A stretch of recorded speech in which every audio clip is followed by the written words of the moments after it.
Magandang umaga sa inyong lahat. Ako po pala si Leonard Kadzawan Isorena.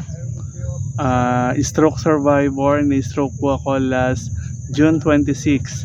6 months na po akong post-stroke. Pero ito, nakakalakad na. Malaki na yung naging development sa aking katawan, sa aking pagpupursige, sa pamamagitan ng pagkilos, sa pamamagitan ng warm-up exercise. Yun lang po yung nakatulong sa akin, kaya ako nakakapaglakad.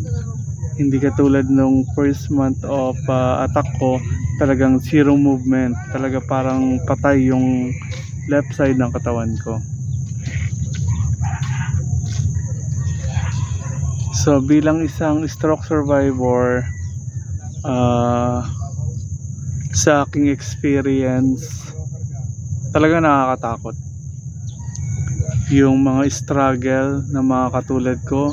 Iba-iba, depende kasi sa naging epekto ng brain damage nila dulot ng stroke. Iba-iba kami ng nararanasan. Yung iba mabilis makadevelop ng strength, pero yung iba medyo matagal kasi medyo naging matindi yung naging brain damage after stroke. So wag po nating i-compare yung sarili natin sa ibang stroke survivor kung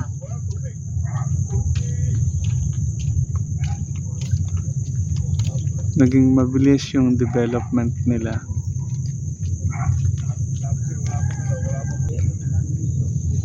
So bilang isang stroke survivor, ang nangyari sa akin is hemorrhagic stroke.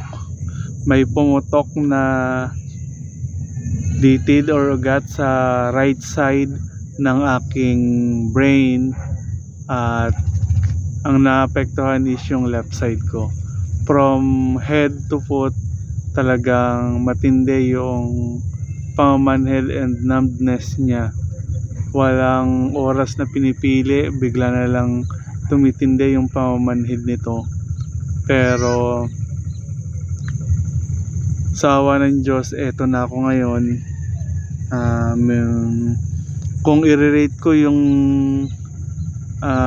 development sa aking katawan, satisfied ako kasi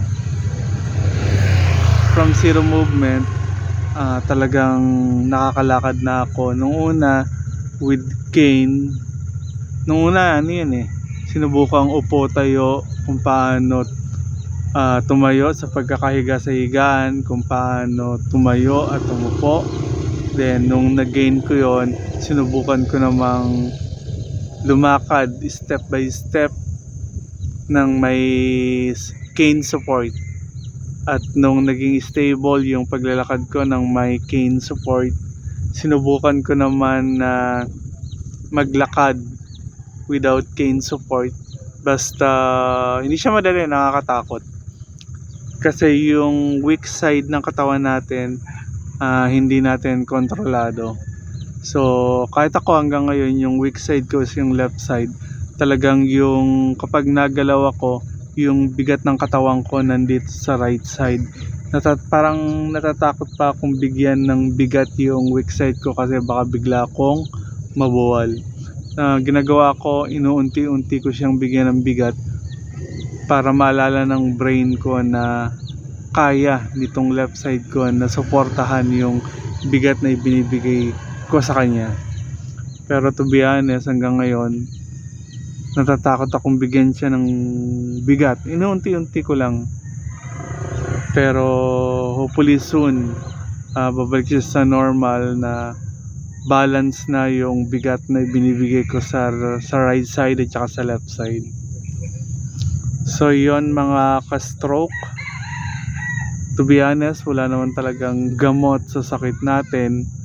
Ang pinakagamot lang talaga sa sakit natin ng mga stroke is exercise. Kailangan nating tulungan ng ating sarili para makabalik tayo sa dati nating buhay. Kung hindi natin tutulungan ang ating sarili, walang mangyayari sa atin. Makukulong tayo sa sitwasyon na meron tayo ngayon.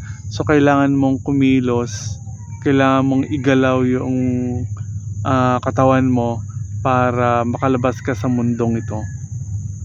Nakakatakot sa mundong napasukan natin, sa mundo ng mga stroke survivor. Hindi lahat nakakalabas dito, hindi lahat nakaka-recover kasi takot silang kumilos. Hindi nila tinutulungan yung sarili nila. So dapat tulungan natin yung sarili natin. Tayo lang talaga ang makakatulong sa sarili natin. Nakakatakot pero kailangan nating subukan. Kasi hindi mo malalaman kung kaya mo kung hindi mo susubukan.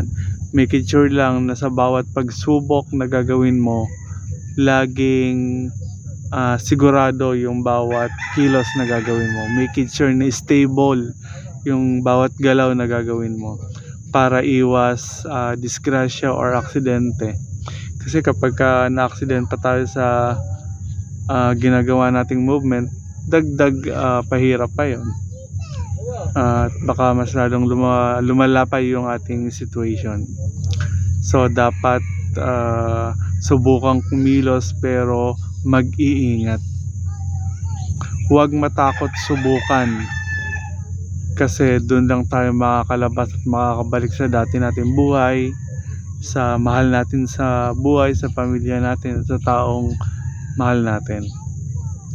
So gawin nyo yan hindi lang para sa sarili nyo, para sa mga taong mahal nyo. So yan, ako bilang isang post-stroke survivor for 6 months, masaya ako sa naging improvement ng katawan ko. Hindi ko siya kino-compare sa improvement ng kapwa ko stroke na nakikita ko na maganda improvement. Namomotivate ako na may kahihinatnan yung pagpapagod ko, may kahihinatnan yung pagsumikap ko kasi sila nga naka-recover, ako pa kaya, di ba? Ayun.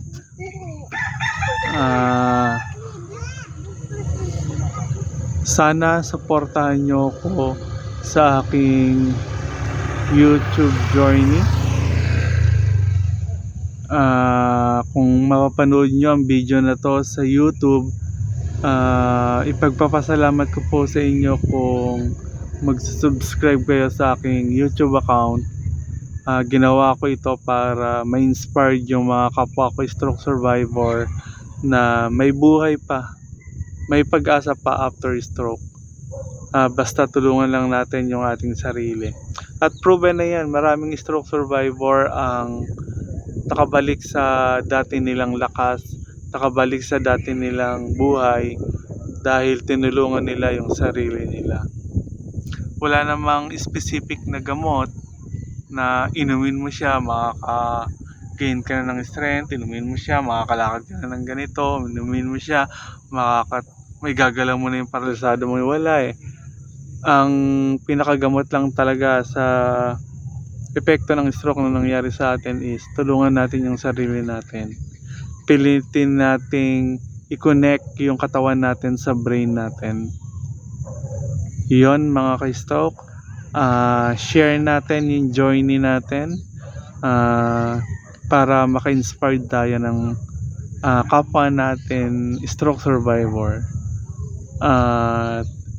Happy ako kung makakita ko ng kapwa ko na naka-recover, at ilan na yung nakita ko mismong taga dito sa amin na tuwing makikita ko sila na inspired ako na okay lang na magpagod ako, okay lang na mapagod ako kasi alam ko yung pagpapagod ko may kahihinatnan, may magandang resultang ibibigay sa akin, na makakarating din ako sa kung ano yung narating nila after ng stroke attack nila. And yun mga ka-stroke, thank you. Sana supportahan niyo yung YouTube channel ko.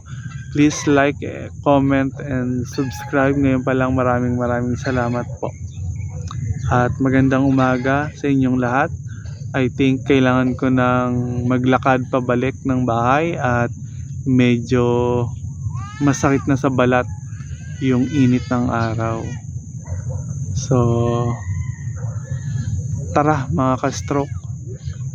Nasan ba ang aking mahal na ama? Ay, nandun pala sa dulo. At bago tayo umuwi, pakita ko sa inyo ang ganda ng aming lugar. Yung lugar namin na dito sa tabing Laguna Lake.